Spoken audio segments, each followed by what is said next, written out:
Segundo Samuel, capítulo 23. E estas são as últimas palavras de Davi. Diz Davi, filho de Jessé, e diz o homem que foi levantado em altura, o ungido do Deus de Jacó, e o suave em salmos de Israel. O Espírito do Senhor falou por mim, e a sua palavra está na minha boca. Disse o Deus de Israel, a rocha de Israel, a mim me falou. Haverá um justo que domine sobre os homens, que domine no temor de Deus. E será como a luz da manhã, quando sai o sol, da manhã sem nuvens, quando pelo seu resplendor e pela chuva a erva brota da terra. Ainda que a minha casa não seja tal para com Deus, contudo estabeleceu comigo uma aliança eterna, que em tudo será bem ordenado e guardado, pois toda a minha salvação e todo o meu prazer está nele, apesar de que ainda não faz brotar. Porém, os filhos de Belial todos serão como os espinhos que se lançam fora, que não podem ser tocados com a mão, mas qualquer que os tocar se armará de ferro e de haste de uma lança, e o fogo serão totalmente queimados no mesmo lugar. Estes são os nomes dos poderosos que Davi teve: Josebe Barsebete, filho de Taquemone, o principal dos capitães. Este era Adino, o esnita, que se opusera a 800 e os feriu de uma vez. Bom, aqui fala sobre os poderosos de Davi, né? Em algumas outras traduções você vai ver aí as palavras valentes de Davi. Bom, valentes significa em hebraico que tinham fé e acreditavam no chamado. Ou seja, quando alguém te segue e acredita no teu chamado, meu irmão, olha, Deus abençoa. Então, como é importante a gente andar com pessoas que acreditam no nosso chamado, né? Talvez você não sabe por que a coisa anda tão amarrada, a coisa anda tão difícil. Talvez você não esteja andando com pessoas que creiam no teu chamado. Creia no teu chamado e ande com pessoas que creiam, ande com pessoas valentes. E você vai ver uma grande diferença vinda da parte de Deus. Depois de Eleazer, filho de Dodó, filho de Aui, entre os 3 valentes que estavam com Davi, quando provocaram os filisteus que ali se ajuntaram à peleja, e quando se retiraram os homens de Israel. Bom, aqui nós vemos Eleazar, né? Eleazar fala aqui sobre filho de Dodó, mas há um erro de tradução. Na verdade, Ben, em hebraico, significa filho. Dodi, não Dodó, Dodi é tio, né? Ou seja, filho do meu tio, ou seja, um primo, só que não existe a palavra primo em hebraico, né? Então, eles usavam isso, filho do meu tio, filho de Dodô, né? Achando ser Dodô um nome, né? Dodi ficou meio estranho ali, a gente vê que ficou uma coisa meio estranha. Então, para não colocar Dodi, eles colocaram então Dodô, né, que era filho de Dodô, mas está errado, né? O nome na verdade é Eleazar, filho do meu tio, ou seja, o meu primo, né? Então, que é uma curiosidade, não que vai mudar o contexto, mas uma curiosidade para você que gosta de curiosidades bíblicas, né? Este Eleazar, ele matou tantos filisteus que a sua mão ficou grudada na espada por conta do tanto sangue que havia. Então se levantou e feriu os filisteus, até lhe cansar a mão e ficar a mão apegada à espada. E naquele dia o Senhor efetuou um grande livramento, e o povo voltou junto dele, somente a tomar o despojo. E depois dele Samá, filho de Agé, o Ararita, quando os filisteus se juntaram numa multidão, onde havia um pedaço de terra cheio de lentilhas, e o povo fugira de diante dos filisteus. Este, pois, se pôs no meio daquele pedaço de terra e o defendeu, e feriu os filisteus. E o Senhor efetuou um grande livramento. Também 3 dos 30 chefes desceram, e no tempo da cega foram a Davi, à caverna de Adulão, e a multidão dos filisteus acampara no vale de Refaim. Davi então, no lugar forte, e a guarnição dos filisteus em Belém.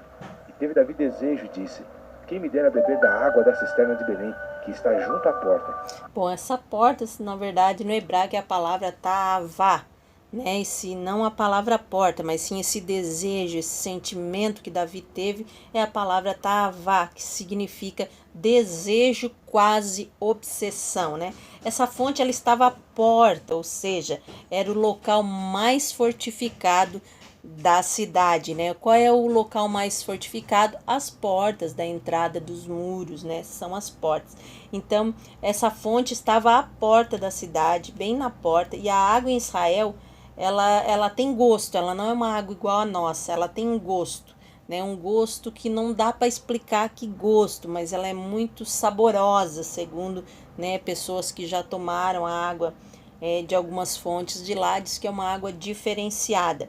Davi não ordenou que eles fossem para lá. O interessante é isso, que ele não precisou ordenar, ele não deu uma ordem para eles ir lá buscarem essa água. Ele simplesmente comentou que estava com esse desejo, né, para esses valentes. Mas aqui fica mais uma prova final de quem realmente eram os valentes, né? Para os hebreus, crer é obedecer. Por isso, Tiago diz que a fé de vocês é morta. Fé é crer e obedecer. Os três creram em Davi. Eles não só acreditavam, mas também obedeciam. Então, tudo que Davi falava era como se fosse uma ordem, apesar de, nesse caso, não o sê-lo, mas eles tomaram com aquele comentário como uma ordem, porque eles acreditavam no chamado de Davi. Que coisa linda e interessante quando alguém acredita no teu chamado, né? Pode-se fazer coisas aos olhos humanos absurdas, como eles fizeram, mas com certeza Deus os abençoou e os trouxe de volta com vida. Então aqueles 3 poderosos romperam pelo arraial dos filisteus e tiraram água da cisterna de Belém, que está junto à porta, e a tomaram e a trouxeram a Davi, porém ele não a quis beber, mas derramou-a perante o Senhor. E disse: guarda-me, ó Senhor, de que tal faça. Beberia eu o sangue dos homens que foram com o risco da sua vida? De maneira que não a quis beber. Isto fizeram aqueles 3 poderosos. Também Abissai, irmão de Joabe, filho de Zeruia, era chefe de 3. E este alçou a sua lança contra 300 e os feriu, e tinha nome entre os 3. Porventura este não era o mais pobre dentre estes 3? Pois era o primeiro deles, porém aos primeiros 3 não chegou. Também Benaia, filho de Joiada, filho de um homem valoroso de Cabzeel, grande em obras. Este feriu 2 fortes heróis de Moabe, e desceu ele e feriu um leão, no meio de uma cova, no tempo da neve. Também este feriu um egípcio, homem de respeito, e na mão do egípcio havia uma lança, porém ele desceu a ele com um cajado, e arrancou a lança da mão do egípcio, e o matou com a própria lança dele. Estas coisas fez Benaia, filho de Joiada, pelo que teve nome entre os 3 poderosos.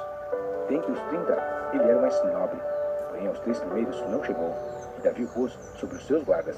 Azael, irmão de Joabe, estava entre os 30. Elhanã, filho de Dodó de Belém, Samar, Arodita, Elica, Arodita, Elis, Pautita, Ira, filho de Iques, Tecoíta, Abiezer, Anatotita, Bebunai, Uzatita, Salmão, Arruíta, Maarai, neto Fatita, Elebe, filho de Baaná, neto de Fatita, Itai, filho de Ribai, de Gibeá, dos filhos de Benjamim, Benaia, Piratonita, Idai, do ribeiro de Gaás, Abialbom, Arbatita, Asmavete, Barumita, Eliaba, Saalbonita, e os filhos de Jazem e Jonatas, Samar, Ararita, Aião, filho de Sarar, Ararita, Elifeletel, filho de Aasbai, filho de Maacatita, Eliã, filho de Aitofel, Gilonita, Ezrai, Carmelita, Parai, Arbita, Ilgal, filho de Natã, de Zobá, Pani, Gadita, Zeleque, Amonita, Naarai, Beerotita, que trazia as armas de Joabe, filho de Jeruia,